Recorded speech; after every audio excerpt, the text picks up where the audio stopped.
Hey, this is Professor Triplet, and I wanted to go over polygon management. So I've been getting a lot of emails about people who have scenes that are too big and they won't load into Sketchfab or Maya's slowing down. So let's talk about that. First thing is you have to use this little dialog in here. This is called the heads-up display polycount.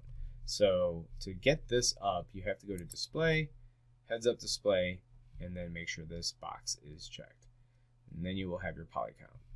Okay, at the moment you can see there's 0 of any polys in the scene. We have a curve, but that's not considered a polygon. If I went ahead and made a sphere, now you'll see that it's got 760 triangles, it's got 400 faces, and this first column is the scene total. This is what you have selected, and then this is like the individual components if you have individual components selected. So watch how this works. We'll hit F on our keyboard. I'll go to face. And now if I select just that face, you'll see that face is 1, triangles 2. So each face is made up of 2 triangles. We can change this to edge. I can go all the way around the outside, like double click on this for the edge loop. I get 20 edges. If we look at our polysphere, how many do we have? Subdivision axis is 20. So if we did the same thing here, clicked on that, that should say 20. That's because our height is 20. Now if I was to change this to 21, let's go to 21 like so, or what are we at, 24. We'll double click here. Now it's got 24. There you go. So basically that's just a little overview of how this works. Works for verts too. You always want to keep your eye on verts, especially because when you're modeling, sometimes you'll like select some verts like this and you'll accidentally select behind here. So you got to look over here. And you have to be aware that, hey, if I was selected 3, I'm seeing 3 here, and there's 7 here, or 7 total in this little box, then I've got something selected behind. Anyway, that's getting off topic, but to stay on topic, you got to have this up so you can see what your poly count is. Okay, I'm going to delete this. We're going to go back to having nothing but the curve, and let's take a look at this. So we're doing revolves. We're in the pillar week, and when we do revolves, we have to set this thing up to be polygons because otherwise it can't export to Sketchfab. So I'm going to hold Control and double click on this revolve tool. So when I hold Control and double click, it will actually give me the options box. The other way to get that is just come into surfaces and then just hit this little box here. So this is your options. I'm going to hit reset. This is what everybody would be seeing if they'd never used this before. And you can see it says output geometry. It's going to say NURBS right here. We want to output it to geometry, or to polygons, I should say. So once we get that going, we want to say general and quads, and then we want to change this to per span number of isoparms, which is the bottom selection. So let's talk about how this works. This number, this segments up here, it's going to do this revolve, 360 degrees. And it's going to do it 8 times, or it's going to have like 8 basic major intersections, if you will, or I don't know what you call those. What's that? Longitudes? I don't know. It's going to have 8 of them. Okay, so if I was doing NURBS, it would just give me 8, but it would look more curved because of the way that NURBS work. But with polygons, basically, if I say 8, it's going to multiply it to this number down here. So let's go ahead and show you this. So if I have 8 times 3. Actually, let's go like this. Let's make it times 2 because we don't want this to be the same number as this for illustration purposes. So I'm going to hit apply. So we did it times 2. So if I go ahead and grab these edges, let's move this out of the way. You'll see I have 16 edges. Okay, so 8 times 2 is 16. So we got that edge loop there.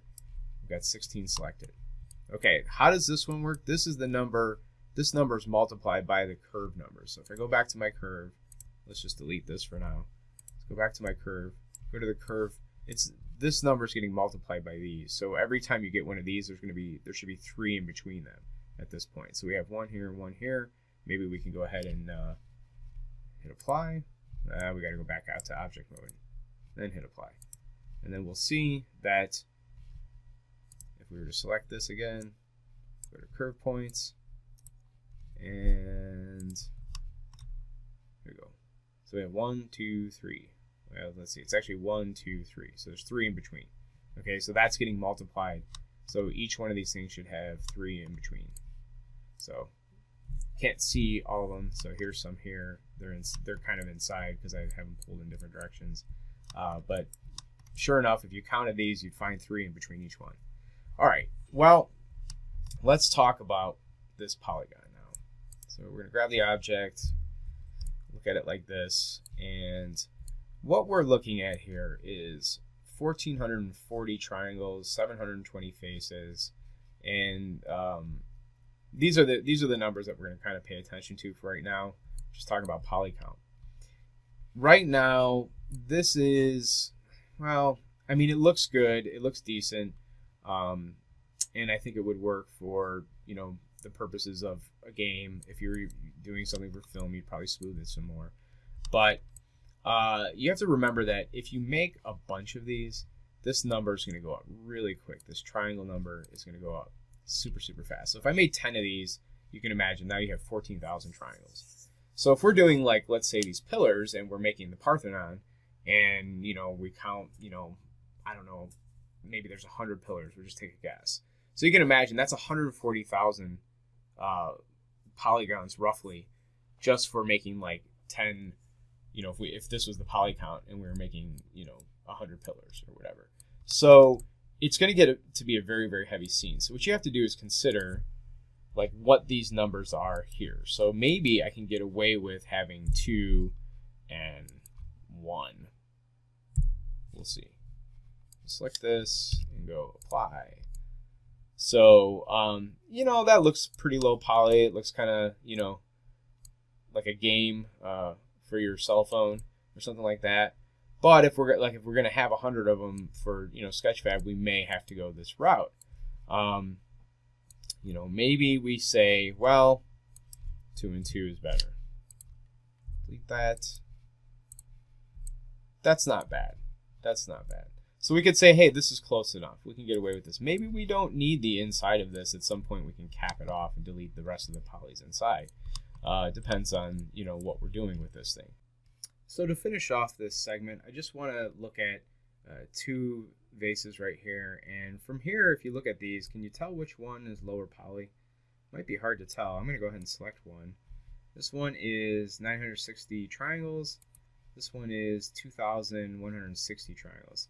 The difference between the two is basically just I went ahead and upped both of these by 1, which is the default 3, and 3 is the default that you'll find when you set this up. And that made the difference of over 1,000 triangles. So it is a significant amount, but if you look at it from far, you can't really see the difference. So you get closer, obviously, it does start to fall apart a little bit. You see more facets and stuff. But if we're doing stuff for like real-time Sketchfab stuff, then it's probably better to stick with this if you're going to do a lot of these. If there's only going to be 1 or 2 vases in the scene, maybe you can get away with that.